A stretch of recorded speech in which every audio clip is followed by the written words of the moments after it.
Salut à tous.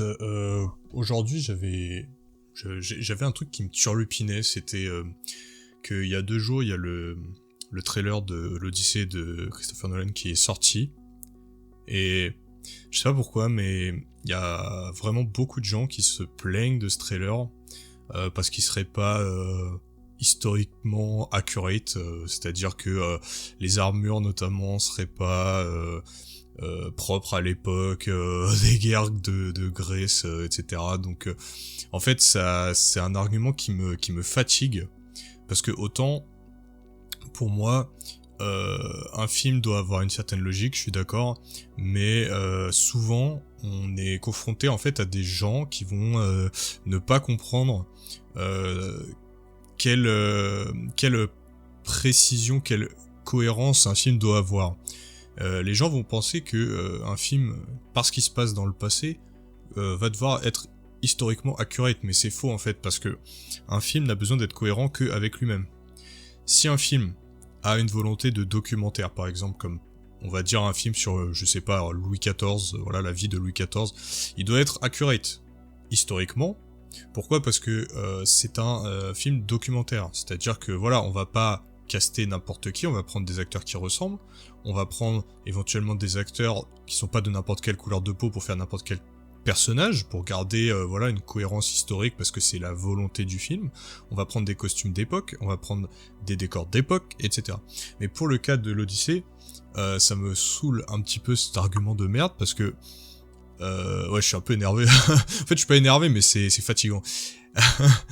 euh, L'Odyssée, il faut bien comprendre que c'est l'Iliade et l'Odyssée, c'est une œuvre mythologique, c'est une œuvre qui relève du fantastique, qui relève en un sens un peu de la fantaisie de l'époque, c'est-à-dire que c'est un auteur pas bien identifié qui écrit quelque chose qui s'est passé des centaines d'années avant lui et puis avec des qui est pas du tout documenté historiquement à son époque, c'est-à-dire que pour lui, la guerre, par exemple la guerre de Troie, il va dire que il va faire des exagérations, il va dire qu'il y avait, je sais pas, 5 milliards de vaisseaux dans la mer avec 10 milliards de personnes dedans, une guerre de siège qui a duré 250 ans, alors que à l'époque, c'était 3 pecnos qui se battaient. Enfin, faut être logique.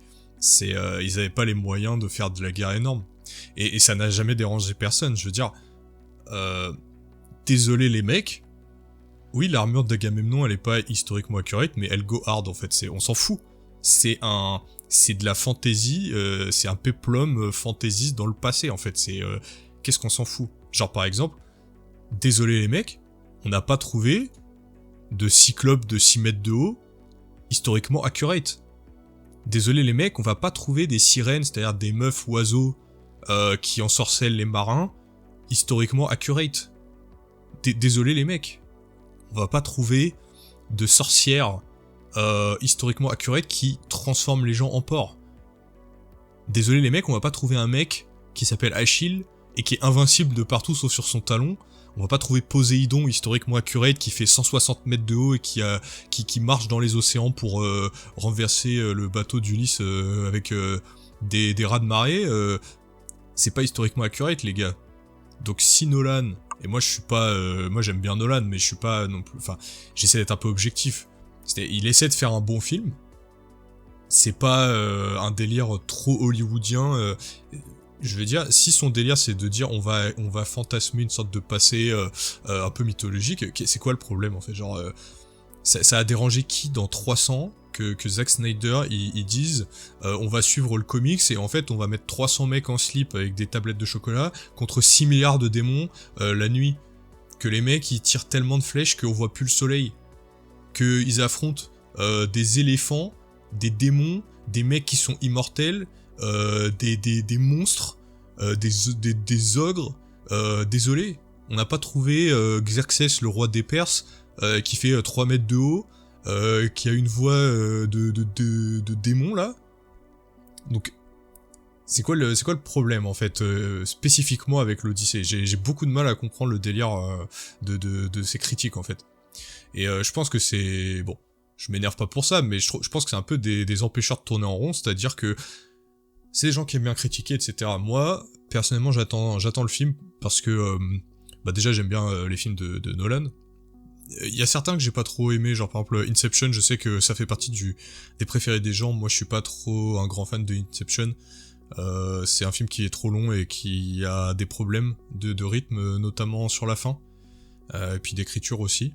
Mais essentiellement, bon, Nolan, ça reste un des bons réalisateurs du moment, quoi. Donc, quel est le problème, au juste? Franchement. Enfin bon, je trouvais que c'était rigolo de se dire que t'as des gens qui essayent d'être historiquement accurate alors que on parle de Charybde des Scylla dans l'Odyssée avec littéralement un monstre de 600 mètres de large qui avait des tentacules et tout. Enfin, faut arrêter au bout d'un moment. Je pense que mais c'est souvent le cas, hein. J'ai remarqué ça que il y a souvent des gens des enculeurs de mouches professionnels qui viennent et qui pinaillent sur des petits détails, alors que c'est pas ça qui fait un bon film. Un bon film, c'est la cohérence avec lui-même. Faut toujours se demander en fait quel est le message du film, qu'est-ce qu'il veut me proposer en fait. Et là, l'Odyssée, il veut pas proposer un compte rendu historique de ce qui s'est passé, il veut proposer juste une adaptation fantaisiste d'un récit qui est déjà lui-même fantaisiste en fait. C'est pas un documentaire. Et si vous voulez un bon exemple de ça, vous avez un film qui est excellent qui s'appelle Le Chevalier Vert et qui parle de la geste de Gauvin, le chevalier de la table ronde. Et c'est totalement fantasy, c'est-à-dire que dedans ils se sont pas fait chier à prendre par exemple des acteurs forcément cohérents avec un point de vue documentaire sur l'Angleterre médiévale. Ils ont pris des bons acteurs pour chaque rôle, mais vous avez toutes les couleurs de peau dedans. Et en fait, à aucun moment dans le film ça ne pose problème, parce qu'à aucun moment dans ce film on va vous dire c'est exactement ça qui s'est passé, c'est ça votre histoire, c'est ça l'histoire de votre pays, etc. Non, là c'est une geste médiévale fantastique où il y a un chevalier qui rencontre des géants, un renard qui parle et tout. En fait c'est pas important d'avoir forcément la même cohérence que dans un documentaire. Peut-être qu'on en reparlera quand on fera peut-être une vidéo sur comment écrire une bonne histoire, etc. Notamment sur le lore de vos armées et tout, parce que ça peut être intéressant. Bon, en tout cas, c'était une petite vidéo comme ça. J'espère que vous allez bien sinon. Et puis, voilà, on se reverra bientôt. Allez, salut.